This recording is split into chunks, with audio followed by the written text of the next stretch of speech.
But the idea of extraterrestrials fighting among themselves does not surprise me, because that's what we do, and I don't think there's an idea. The idea of them concerned about us leaving this planet and going somewhere to start anew is ludicrous, in my opinion, because if those entities, extraterrestrials, whatever we want to call them, are that smart to be able to get here with the kind of technology they have, they're obviously not going to allow us to go anywhere.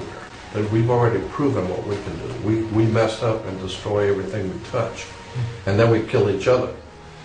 So I am sure that they are looking at our Earth and saying that these creatures are doing what they're doing to their own planet. They're not going anywhere. We're going to keep them right here and let them kill each other, but not coming out here where we are.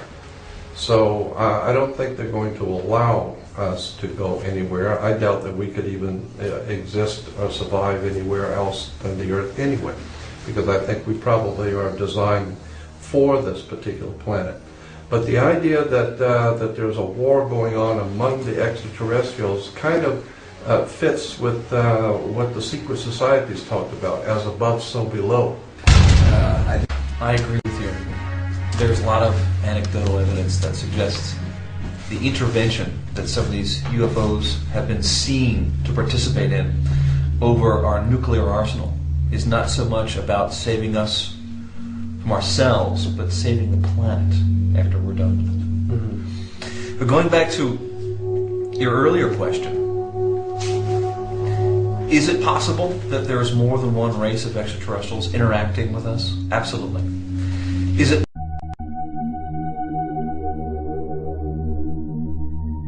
now, with the advent of the digital camera, the little digital cameras you can buy, people are taking pictures with these things, you know, 10 megapixels, 2 megapixels, 1 megapixel, and they're on vacation, and they take a photograph, and they're taking photographs of hillsides, of, you know, in Hawaii, and the Canary Islands, in Spain, and they're taking pictures, and when they get home and they download their photographs, there's UFOs, clear UFOs in the shots that they didn't see at the time of the photography, which would have to mean that these UFOs are invisible to the human eye, but they're actually there. They're not optical illusions, they're really there because the camera can see into the invisible, can actually see these UFOs. Now, there are numerous cases, even recently.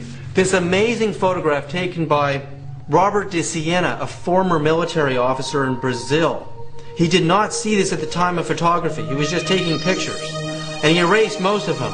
And you're looking at one of the most stunning photographs of a UFO I've ever seen. I mean, as we zoom in on this thing, we can clearly see it's metallic, it's disc-shaped, the sun is actually shining off of it, but he didn't see it when he took the picture.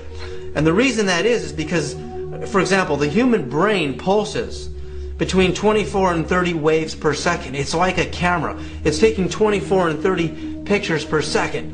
If you run your hand in front of your face like this, you can actually see your hand leaves a little bit of a strobe trail, and it's not instantaneous. That's because the brain is taking pictures depending on the frequency of the brain, and that's why it doesn't see all of the information. In between the 24 or 30 frames or waves per second that the brain is pulsing, there's information. And if your brain could strobe in a much higher frequency fashion, you could capture the information in between those pulses. These UFOs are pulsing. Trevor James Constable's first book was called The Cosmic Pulse of Light, because they found that the UFOs have a pulse. They're vibrating at very high frequency wavelengths, which means the human brain isn't fast enough to capture them.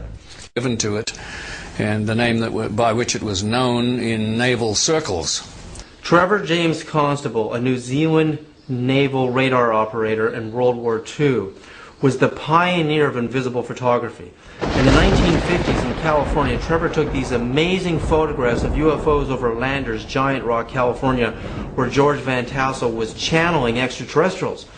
The photos are so stunning to me because they show translucent discs of light, UFOs with dark holes in the center, identical to the NASA STS-75 UFOs from the space shuttle in 1996, in February 1996. So we have the same UFOs confirmed from two different sources over 40 years apart. So if you look at very closely what's going on, NASA is saying that these are pieces of debris floating right in front of the camera lens, and as they get in front of the lens you get these fuzzy orbs of light called airy disks around them and giving the illusion they're UFOs. But if they were really that close to the camera, as NASA contends, how would they survive a long zoom? I did a very simple test with a digital camera, just like they're using. You hold a dime, which is bigger than any piece of dust you could find, and you hold it even a couple of inches or 6 inches in front of the camera. When you zoom in, you can't even see the dime. It disappears completely. And NASA's cameras zoom all the way in on the tether, which is 77 to 100 miles away from the camera, and the objects are still there. There's no way these are pieces of debris that are near the camera lens. There's no way, which confirms that they're actually as large as we say they are. They're passing behind the tether. The tether is 12 miles long. The UFOs are 2 to 3 miles wide in diameter. 1 to 3 miles in diameter if they're right behind the tether. If they're further behind the tether than we think, they are much larger than that. And second, I confirmed with Dr. Joseph Newth III at NASA that NASA's video cameras can see into the near ultraviolet and the far ultraviolet, which is 2 bandwidths of ultraviolet, into the invisible spectrum where human eyes don't see. Welcome back. According to my next guest, the truth is out there, actually up there, with our neighbor to the north, Canada. A former Canadian government official is warning we may be on the verge of intergalactic war, saying, quote, the Bush administration has finally agreed to let the military build a forward base on the moon, which will put them in a better position to keep track of the comings and goings of visitors from space, and to shoot at them if they so decide, end quote. Reports that showed that some of them were, in fact, unidentified. Some of the sightings could not be explained as natural phenomenon, but nothing more than that. Well, as you know, there's been this debate for years over whether or not they are real. Most people don't think they are real, or most people at least are hesitant to say they believe they're real in public. What convinced you that they do in fact exist? Well, for the last 2 or 3 years, I've been looking at the evidence and assessing it much as I guess a judge would, and trying to determine who was telling the truth and who wasn't. And I finally concluded, especially after reading a book called The Day After Roswell, written by Colonel Philip Corso, that unidentified flying objects are in fact real as the airplanes flying over your head, and that there has been a monumental cover-up for more than half a century. This is after looking at a lot of evidence and trying to discern who was telling the truth and who wasn't, and I have concluded unequivocally that the people who claim that they have either seen UFOs or have seen classified documents about UFOs or have seen wreckage from the crash at Roswell on or about July the 4th of 1947 are the ones who are telling the truth. And consequently, I'm basing my my policy considerations on that. Where did you come across this information that the Bush administration is building a forward base on the moon, and why would they do that, and why would they keep it from the public? Well, to answer your second question first, I don't know. That is the reason I'm raising the question. Right. Well, how do you that's an awfully specific claim. I haven't read it in the New York Times. Doesn't mean it's not true, doesn't mean you're wrong, but I'm interested to know why you think that. Well, because this was forecast in Colonel Corso's book. They were wanting to build a base on the moon as far back as 1964. Pardon me, I don't mean to interrupt you, but doesn't this make sense? I mean, if in fact there are extraterrestrials and they're buzzing our planet, why wouldn't we want to take steps to defend ourselves from them should they turn hostile? Well, I think the critical question is whether or not they're hostile.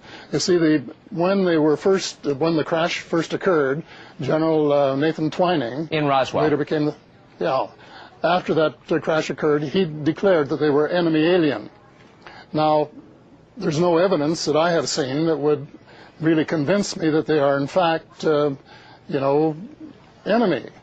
And what I would like to know is whether that classification of enemy alien still exists or whether it doesn't, and if it exists, what the evidence is on which the United States government bases its conclusion. I think that's tremendously important. I think